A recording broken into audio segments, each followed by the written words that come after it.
Hello बच्चों, कैसे हैं आप लोग। उम्मीद करती हूँ सब बहुत अच्छे होंगे और अपनी पढ़ाई कर रहे होंगे और सारा चैप्टर आप पढ़ चुके होंगे। चलिए आज इसके हम क्वेश्चन आंसर्स कर लेते हैं, जो कि केवल फिर फिनिश हो जाएगा ये चैप्टर, फिर हम अपना आगे का कोर्स करेंगे। ठीक है, चलिए तो स्टार्ट करते हैं। पहला क्वेश्चन है बहुविकल्पीय। फर्स्ट क्वेश्चन है ऊन धारण करने वाले जंतु हैं। तो ऊन धारण करने वाले जंतु कौन से हैं, मतलब जिनसे हमें ऊन मिलती है। ऊंट या याक, अल्पेका तथा लामा, अंगोरा बकरी तथा कश्मीरी बकरी, उपरोक्त सभी। तो इसका आंसर है उपरोक्त सभी, क्योंकि हमें सभी से ऊन मिलती है। सेकंड है भेड़ तथा रेशम कीट होते हैं। जो भेड़ और रेशम कीट हैं वो कैसे होते हैं, शाकाहारी, मांसाहारी, सर्वाहारी या अपमार्जक। तो आंसर इज शाकाहारी। भेड़ के रेशों की चिकनाई धूल और गर्त निकालने के लिए की जाने वाली प्रक्रिया कहलाती है। क्या कहलाती है, जिसमें हम सफाई करते हैं, चिकनाई वगैरह हटाते हैं। अभिमार्जन, संसाधन, रीलिंग, कटाई और छटाई। तो आंसर इज अभिमार्जन।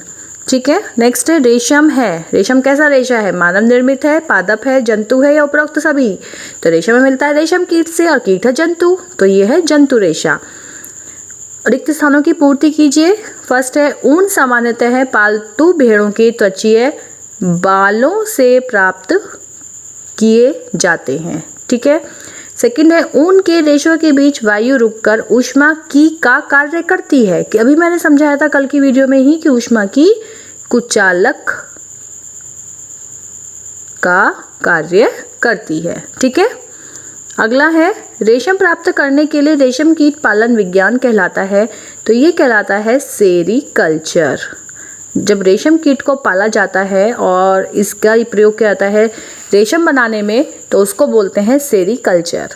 प्यूपा के चारों ओर रेशम ग्रंथि से स्रावित पदार्थ से लिपटी संरचना क्या कहलाती है, पढ़ाया है बहुत अच्छे से, कोकून कहलाती है, जिससे हमें वो मिलता है, क्या बोलते हैं, रेशम मिलता है। ठीक है, रेशम उद्योग के कारीगर नामक जीवाणु द्वारा संक्रमित हो जाते हैं। कौन सा जीवाणु है बताया था मैंने, यह है एंथ्रेक्स।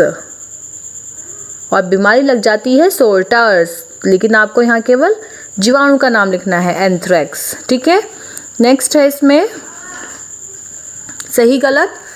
सही गलत में पहला है कश्मीरी बकरी के बालों से पश्मीना ऊन की शॉलें बनाई जाती हैं। कश्मीरी है, पश्मीना है, तो सही होगा, है ना। ऊन प्राप्त करने के लिए भेड़ के बालों को जाड़े के मौसम में काटा जाता है। आप सोचिए जरा कि अगर आपके बाल सर के जाड़े के मौसम में कटवाए जाए तो आपको ठंड लगेगी या नहीं लगेगी। सेम लाइक विद भेड़, कि भेड़ों के बालों को अगर हम जाड़ों में काट देंगे तो उन्हें ठंड लगेगी। तो इसलिए हमेशा गर्मी के बालों में के मौसम में ही काटे जाते हैं, जाड़े के मौसम में नहीं काटे जाते। अच्छी नस्ल की भेड़ों को जन्म देने के लिए मुलायम बालों वाली विशेष भेड़ों के चयन की प्रक्रिया वर्णात्मक प्रजनन कहलाती है। ठीक है, ये आंसर बिल्कुल कि वर्णात्मक प्रजनन कहलाती है। नेक्स्ट है सिल्क का धागा प्राप्त करने के लिए प्यूपा से वयस्क कीट बनने से पूर्व ही कोकून को उबलते पानी में डाला जाता है।